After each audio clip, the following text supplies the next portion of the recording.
How's it going, everyone, and welcome back to another video. Today's video, I'm going to give you guys predictions and advice on who to bet on for UFC Fight Night, Till versus Whittaker, the final fight card actually on Fight Island. And honestly, I think this is probably the most stacked. Outside of the pay-per-view, this is honestly a really good card. This honestly could be a pay-per-view if you ask me, if there's a title fight on here. And actually, recently, a couple days ago, they added on Hamza, the dude that fought on the Wednesday card with Cater and Ige, who in my opinion stole the show, had a killer performance, looked great, and if he does actually make it to Fight Night, it'll be the quickest turnaround in UFC history. So on paper, we're set for a fantastic card on Saturday. I'm gonna stop yapping about it and let's get into it.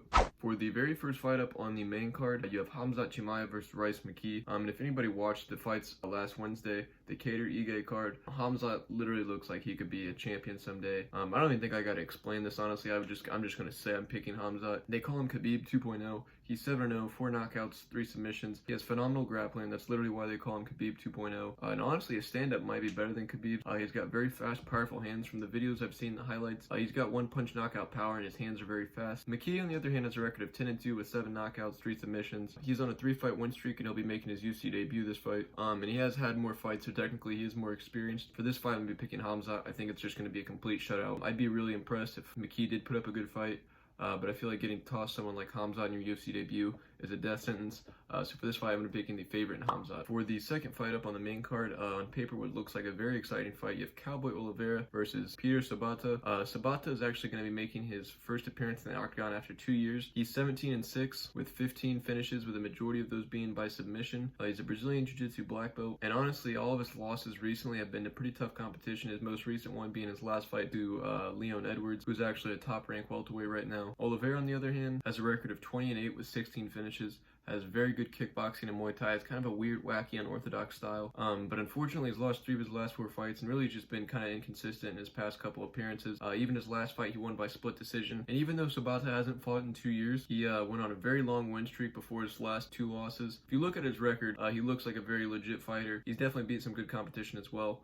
And for this fight, I'm going to be picking the plus 135 underdog in Sabata. And for the third fight up on the main card, and also what's going to be another exciting fight, you have Paul Craig versus Gustafsson Antigurlov. But between these two fighters, really quick, you have 43 total fights combined, and 42 of those 43 fights have been finishes, so only 1 decision between all their fights combined. Craig has a record of 12-4. Every single one of his fights has been finished, whether it's a win or a loss. It's always been a finish, never gone to a decision. He's a BJJ brown belt and has very good grappling, but unfortunately he's been really on and off ever since he entered the UFC. He'll win a couple fights and then lose a couple fights and then win. Gustafsson, on the other hand, has a record of 20-6 with 19 finishes, with a majority of those coming by submission. He has very good grappling as well. He's a master in sport and freestyle wrestling, but unfortunately he's on a 2-fight skid right now. And before that, actually, he was on a 14-fight win streak. Good thing about this fight is Gustafsson, he shines against grapplers. He actually beats a lot of grapplers. And someone like Paul Craig is pretty grappling heavy in this game. I think that Gustafsson is actually going to have the advantage in this fight, especially since Paul Craig has been really inconsistent since entering the UFC. I just think that Gustafsson has the better grappling and just the confidence in his record. He's more experienced. He's probably fought the better competition. This is going to be a pick'em fight, and honestly, I think it's just going to be a complete grappling match. So for this fight, I'm going to be picking Gustafsson Antigurlov. For this 5th fight up on the main card, you have Carla Esparza facing off against Marina Rodriguez. Esparza is on a 3-fight win streak right now.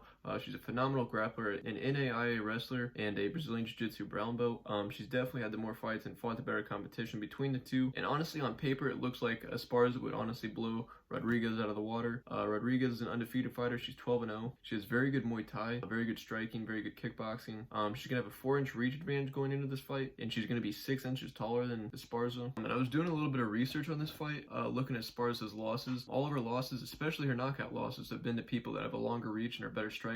Not to say that this is going to be true for this fight. You can't really base a decision off that, but it seems to be that there's a pattern there. And in someone like Rodriguez, who's a very well-rounded striker, and having the size that she's going to have, the reach that she's going to have, I think Esparza is going to have a lot of trouble getting inside and be able to get anything going. For this fight, I'm going to be picking the minus 150 favorite in Marina Rodriguez. This next fight up, in a fight that I'm very excited to see, if Alexander Gustafsson facing off against Fabricio Verdum. Gustafsson's going to be making his heavyweight debut. Unfortunately, he's on a 2-fight skid right now. Has a record of 18-6 with 14 finishes, a majority of those coming by knockout. He has very good stand-up, very good boxing. He's really good at getting in and out of range. Has very good footwork footwork and head movement. He's very hard to hit and get a hold of. He's also going to have the 2-inch reach advantage going into this fight. Purdue, on the other hand, has a record of 23-9 with 17 finishes. He's got world-class Brazilian Jiu-Jitsu, multiple-time world champion, ADCC world champion, Pan Am champ, world champ. He's also a former UFC champion. He has a phenomenal resume, but unfortunately he's on a 2-fight skid. In his last fight against Alexei Oleinik, he didn't look all that good. He looked completely out of shape and just didn't look like the same fighter he once was. And especially like Gustafsson, who's definitely a lot younger and probably in better shape and definitely going to be sharper and faster. Gustafsson's a very legit fighter. I think he's going to look very good in this fight. And honestly, the extra weight being at heavyweight might add some extra pop to his punches. And he might be able to put Purdue away. So for this fight, I'm going to be picking the -300 favorite, Alexander Gustafsson. For this next fight up and for the co-main event of the evening, you have Shogun Rua facing off against Antonio Lil Nog Nogueira. Shogun has a record of 26-11 with 21 knockouts. He's going to have a 1-inch reach advantage going into this fight. He's also a Brazilian Jiu-Jitsu black belt and a black Prajid in Muay Thai. He has very good kickboxing, very good Muay Thai, very good stand-up. He's honestly just very well-rounded. He's a former UFC champion as well. He's literally fought the who's who of the light heavyweight division, all-time greats. Nogueira, on the other hand, has a record of 23-9 with 14 finishes, but unfortunately he's lost 6 of his last 10 fights. He just really hasn't looked good in his past couple fights, and honestly he's just not the same fighter he once was. He has very good grappling though. He's also got very good boxing. He actually won a couple national championships in Brazil for boxing, but honestly I just think that Nogueira is way past his fighting years. So for this fight, I'm going to be picking the -200 favorite in Shogun Rua. For this next fight up and for the main event of the evening, the fight that I'm most excited about, and probably the fight that I've anticipated the most out of all the Fight Island cards, not including the pay-per-view, but all the fight nights, this is definitely the biggest fight that I've been looking forward to, and that's Robert Whittaker versus Darren Till. Whittaker has a record of 20-5 with 14 finishes. He's a former champion. He's definitely fought the better competition between the two fighters. He has very good kickboxing, very good karate. He's also Brazilian Jiu-Jitsu black belt. He's very good at mixing up his kickboxing, and he also does a lot of like karate style blitzes,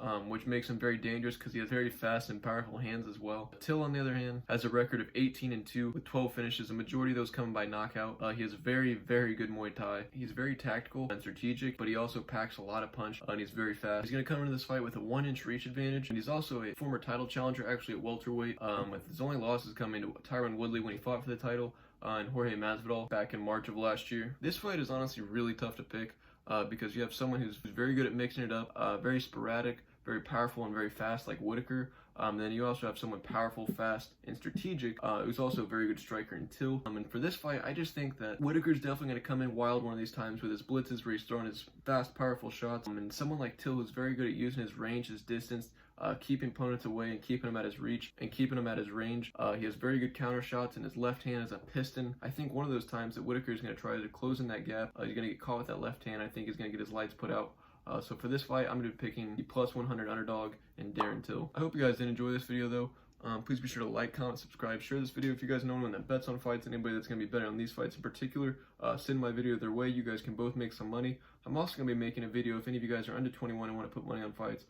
There's a completely legal way to actually put money on fights in any sport really. Using this method I'm going to make a video on. You can completely do that. You just have to be 18 or older. I'll be making a video about that, so be looking out for that. I also am starting a second channel. You guys can check out, if you click on my channel, go to the right side of the page, it'll say like featured channels, and you'll see Nicola Wood. Go ahead and subscribe to that because I'm going to be uploading videos on that as well. You might even like the content that I uploaded there more than you like this stuff. So just go ahead and check that out. Show me some love. And until next time, I will catch you guys later.